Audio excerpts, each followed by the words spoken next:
건강하고 행복한 삶을 연구하는 시니어의 아들 락장군입니다. 엄마 아빠 밤새 별거 없으셨죠? 요즘 날씨가 왜 이렇게 더운지 모르겠어요. 우리 엄마 아빠 식사 잘 챙겨 드셔가면서 건강관리 잘 하시길 부탁드릴게요. 오늘은 이 치매만큼 이 많은 분들이 되게 궁금해하는 중요한 질환이 하나 있습니다. 그 이름 바로 파킨슨 병입니다. 이 파킨슨 병을 알아보고자 이 신경과 전문의 박종규 선생님을 모시게 되었습니다. 반갑습니다. 저는 파킨슨병을 전공한 신경과 전문의고요.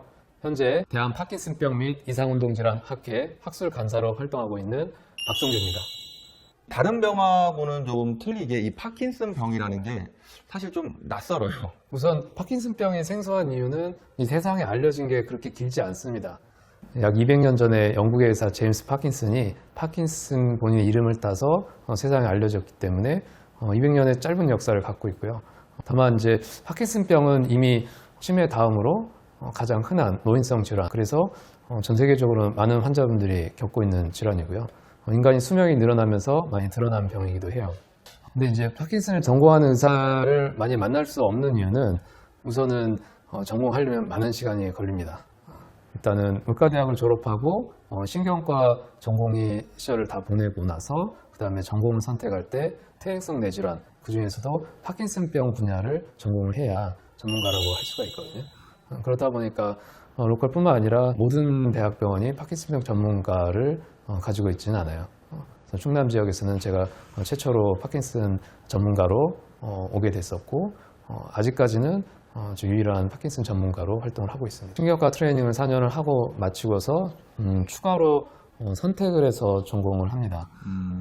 그렇기 때문에 일반 필수 과정은 아니고요. 사실 저도 전공의 시절에 파킨슨 환자들은 입원해서 약 조절하는 좀 심각한 환자분들만 만나봐서 제가 알던 파킨슨 환자들은 대부분 병원에 의존해야 되는 그런 환자분들이었거든요. 근데 제가 전공을 하면서 느낀 거는 이게 굉장히 흔한 병이고 많은 사람들이 겪고 있고 증상도 굉장히 다양하고 중증도도 다양하다라는 걸 느끼게 됐어요. 대략적으로 그래도 한 몇 분 정도 혹시 이 전국에 계시는지 혹시 알 수 있을까요? 제가 처음에 학회에 들어갔을 때 딱 50명 정도가 계셨어요.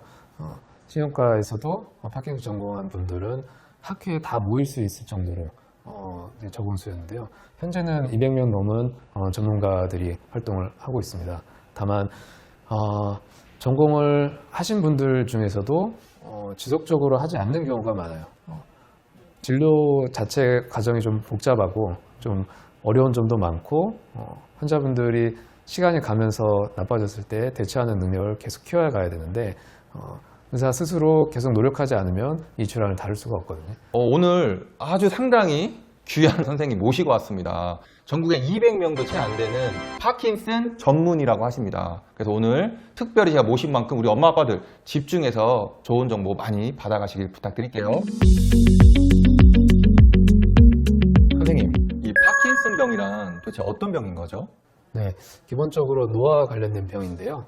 나이가 들면서 점차 느려지고 둔해지고 때로는 또 떨리기도 하는 증상이 나타나는 병이에요. 특징적인 거는 시간이 갈수록 점점 심해진다는 데 있습니다. 선생님, 그럼 이 파킨슨 병은 왜 걸리는 거예요?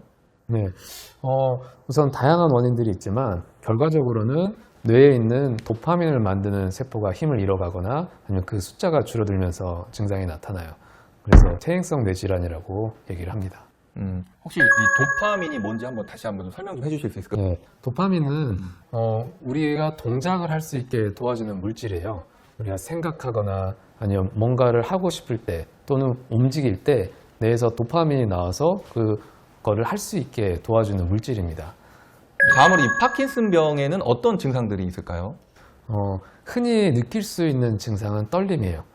특징적인 거는 가만히 있을 때 저절로 떤다는 데 있어요. 이런 걸 이제 파킨슨의 양성 증상이라고 하는데요. 반면에 줄어드는 증상, 음성 증상은 느려지고 둔해지고 발걸음을 떼려고 하는데 보폭이 줄어들고 때로는 또 넘어지는, 사실은 운동 기능과 관련된 거의 모든 것들이 파킨슨의 증상이 될 수가 있어요. 그래서 다양한 증상들의 조합을 보고서 파킨슨병이 진행하고 있구나라고 알 수가 있습니다. 그럼 이렇게 손이 떨리는 수전증이라고 해야 될까요? 이것도 약간 파킨슨의 일종이라고 보면 되나요? 물론 파킨슨 증상 중에는 수전증 같은 떨림도 있어요. 네. 하지만 큰 차이점은 파킨슨병은 시간이 가면서 나빠지고 다른 증상들이 복합적으로 나타나요. 근데 수전증은 계속 유지가 되거든요. 그래서 전혀 다른 병입니다. 우선 주의하셔야 되는 게 파킨슨병 환자분들은 관리가 잘 되면 거의 정상인처럼 생활하세요. 그렇기 때문에 우리가 주변에서 그런 조금 부족한 증상들을 본다라면은 사실은 파킨슨병이 아닐 가능성이 더 많습니다. 어떤 증상들이 있을 때 과연 이 파킨슨 병이라고 혹시 의심해 볼 만할까요? 가장 특징적인 거는 어느 한쪽의 기능이 떨어지는 거예요. 우리가 뭐가 나쁜지는 몰라도 왼쪽 오른쪽 비교해서 차이를 알 수는 있잖아요. 그래서 스스로 느끼기에 한쪽이 다른 쪽보다 기능이 떨어진다 하면은 먼저 의심해 볼 수 있고요. 대표적인 거는 동작이 느려지는 거니까 같은 동작을 반복했을 때 한쪽이 느려지는 걸 확인하는 것이 좀 필요하고요. 떨림이 있어도 가만히 있을 때 한쪽만 떨리기 때문에 어쩌면 본인보다는 주변 사람이 더 먼저 발견하기도 해요. 그래서 이렇게 한쪽의 기능이 떨어지는 걸 확인하는 것이 가장 중요합니다. 혹시 일상생활에서 혹시 이제 간단한 테스트를 통해서 혹시 알아볼 수 있는 방법이 좀 있을까요? 그러면 제가 진찰하는 법을 한번 보여드릴게요. 네네네. 아주 간단하거든요. 자, 우선은 손을 이렇게 쭉 뻗어봅니다. 손끝에 힘을 줘서 쭉 뻗어주시면 가장 큰 폭의 떨림을 볼 수 있어요. 지금은 특별히 이상은 없으시네요. 일단은 이렇게 해서 한 10초 정도 예, 유지를 했는데 어떠한 떨림이 별로 없다. 예, 그거 일단은 먼저 넘어가면 될 것 같고요. 너무 오래 하면은 더 떨리거든요. 자, 이 정도 하고 다시 이제 이렇게 모아보세요. 그래요? 이렇게 되면 네. 팔의 긴장이 풀리기 때문에 다른 종류의 떨림을 볼 수가 있어요. 네네. 이렇게 두 가지 떨림을 확인을 하고요. 그다음에 다시 뻗은 상태에서 네. 자, 이거를 끝까지 뒤집어 주세요. 네. 네, 이렇게 해서 동작이 완전히 나오는지를 확인을 하고 이제는 반복합니다. 몇 번 정도 반복하죠? 10번을 10번 정도. 끝까지 수행할 수 있으면 정상으로 판단합니다. 만약에 증상이 있다 그러면은 환자분들이 동작을 하다가 어느 한쪽이 느려지거나 박자가 어긋나게 됩니다. 이렇게 손쉬운 방법으로 이상운동 질환을 확인할 수 있습니다. 손을 폈을 때 떨림이 있다거나 반복적인 행동을 했을 때 규칙적이지 않고 뭔가 불규칙성이 있다거나 이런 현상들이 있을 때는 의심해 볼 만하다. 맞나요? 간단하게 네. 좌우의 차이가 날 때, 좌우의 차이가 날 때. 네. 그다음에 의심이 되면은 이제 손을 만져서 경직을 확인하게 됩니다. 이렇게 해서 좌우의 근육의 긴장도가 정상인지를 테스트해 보면은 우리가 이상이 있는지를 쉽게 알 수가 있어요. 파킨슨병을 다루는 의사는 이 진찰법을 통해서 거의 대부분 진단을 해냅니다. 그렇기 때문에 바로 확진 검사를 할 수가 있어요. 우리가 물론 확진은 굉장히 중요하고 신중하게 이루어져야 되기 때문에 다른 원인들이 있는지를 먼저 찾게 되는데요. 예를 들어서 뇌에 어떤 종양이 있다든지 아니면 뇌경색이 있다든지 뇌출혈이 있다든지 염증이 있다든지 이런 것도 파킨슨 증상을 비슷하게 일으킬 수 있기 때문에 그런 다른 질환을 먼저 선별을 해야 되고요. 그리고 확진 검사가 있습니다.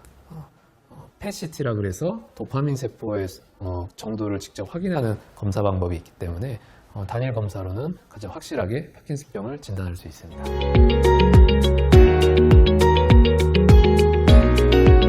선생님, 이 파킨슨 증후군이라고 제가 들었는데 이 파킨슨 증후군하고 이 파킨슨병 이건 어떻게 서로 다른 건가요? 사실 굉장히 큰 차이가 있습니다. 파킨슨병을 아시는 분들은 사실 파킨슨 증후군을 가장 걱정을 하시거든요. 치료하는 입장에서도 가장 걱정하는 부분입니다. 그런데 둘은 완전히 다른 병이라고 생각을 하고요. 파킨슨병은 치료제가 있고 파킨슨 증후군은 치료제가 없다. 이렇게 단순하게 나눌 수도 있고요. 사실은 파킨슨병 이외에 다른 뇌의 기능이 떨어지는 현상들이 동반된 경우에 파킨슨 증후군을 의심을 하거든요. 그래서 우리가 걱정하는 병 중에 가장 무서운 병이 파킨슨 증후군이 아닐까라고 생각을 하고 있습니다. 물론 특징적인 증상이 있긴 하지만 처음 시작은 비슷한 양상으로 나타나기 때문에 완전히 구분짓기는 어려워요. 다만 파킨슨 증후군 같은 경우는 진행 속도도 빠르고 그리고 파킨슨 이외의 증상, 손의 실조증이라든지 자율신경 이상이라든지 눈동자가 움직이지 않는다든지 이런 특이한 증상들이 동반되는 경우가 많기 때문에 초반부터 구분되는 경우도 있습니다. 다만 주의할 점은 파킨슨 증후군은 치료하는 관점에서는 완전히 다른 병이기 때문에 되도록이면 치료 효과를 보면서 진단을 하기 위해서 처음부터는 진단을 잘 안 하는 병이기도 해요. 초기 3년을 중요시하는데 파킨슨 진단을 하고 3년 동안 치료 과정이 원활히 된다면 대부분은 파킨슨 증후군은 걱정을 안 해도 돼요. 다만 3년 이내에 이유 없이 약효가 떨어진다든지 다른 증상들이 동반된다든지 하면은 증후군을 좀 걱정하게 됩니다.